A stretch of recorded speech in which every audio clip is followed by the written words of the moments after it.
Welcome to Saturday Sport. The Southern 200 was held at Teretonga Park last weekend and the conditions couldn't have been any worse. Joining me now in the studio is Lindsay Beer, Publicity Officer for the Southern Sports Car Club. Hi Lindsay, thanks a lot for coming in. No problem. What a weekend. As the racing started on Saturday, a storm and heavy rain came through. How did the competitors cope with that? Yeah, it made it difficult for everybody, but the competitors were great. They coped admirably with the changeable conditions, and that was probably one of the biggest problems. It's changeable conditions. 1 minute it's raining, 1 minute it's not, and that means competitors have to make difficult tyre choices, and that's probably the big difficulty when you have weather conditions such as that. There's always big crowds at this event as well. Were they deterred by the weather at all, or? Possibly one or two, but we still had fantastic support from the Southland public, so we're certainly very grateful for that. And I think the Southern 200 with the V8s and all the other classes, very, very popular, and people put the weather to one side and come and enjoy the action. You mentioned the V8s. The first race was quite exciting. It was taken out by the reigning champion, John McIntyre of Nelson, but it didn't get to keep this victory. That's right. It was an exciting race, and John crossed the line in the lead.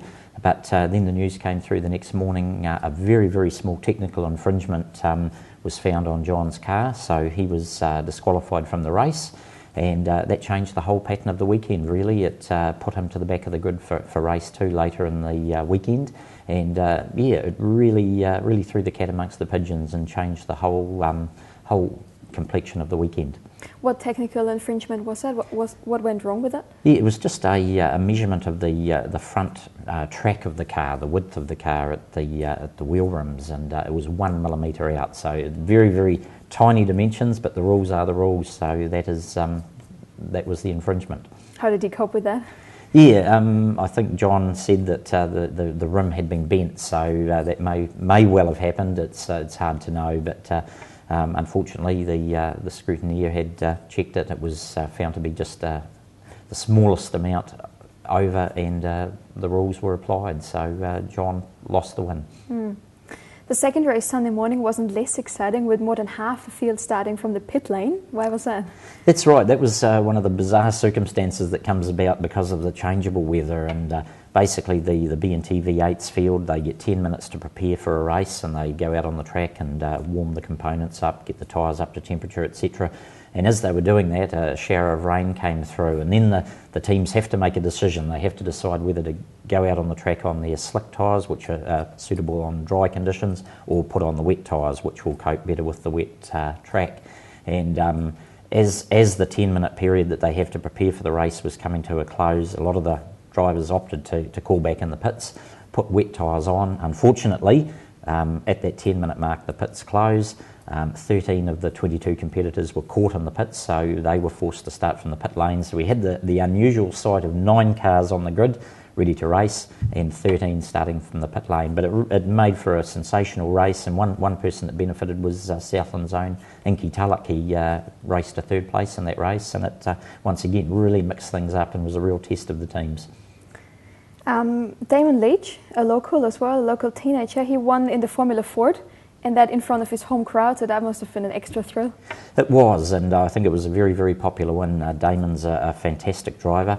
He's been on the podium once already coming up to the Teretonga meeting. He's had a few car problems at some of the other rounds, but on his home circuit with a car that was in top nick, really showed his ability, and not only did he win the round, but he did it in style. He was right in the thick of things, pulled off some amazing passes, and really took it to what is a very, very good Formula Ford field this year. So it was great to see.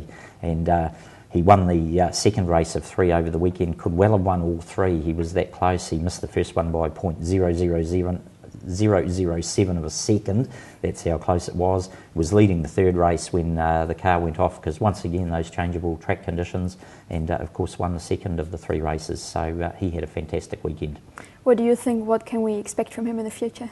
I think more of the same. Damon and the Zero Fees Stealth, a very competitive unit in that MTA Formula Ford Championship. And motorsport obviously depends on car and driver being right on the day, and obviously there's a lot of tuning goes into the cars, and a couple of the rounds this year Damon's just missed out. The handling may not be quite right in the car, but when it's on song he'll be there, and he'll pick up plenty more wins in the championship, I'm sure. Also the Porsche Cup, that must have been quite exciting as well with a new lap record set. That's right, and it just illustrates the differences in the weather, the changeability of the weather. I mean, parts of the weekend the teams were scurrying for their wet tyres. At other parts of the weekend people were setting lap records, and you don't do that unless the track's in a pretty dry state. So, but that was great. We've got that Craig Beard of New Zealand, David Reynolds of Australia battle going on in the Porsche GT3 Cup, and Beard won 2 of the 3 races, but Reynolds is the man that came away with the lap record. So those two very, very well matched and having a real ding-dong battle around the country. What do you think who will end out on top of that? I think Craig Beard, he's just got that experience, and yeah, I think he'll take out the championship.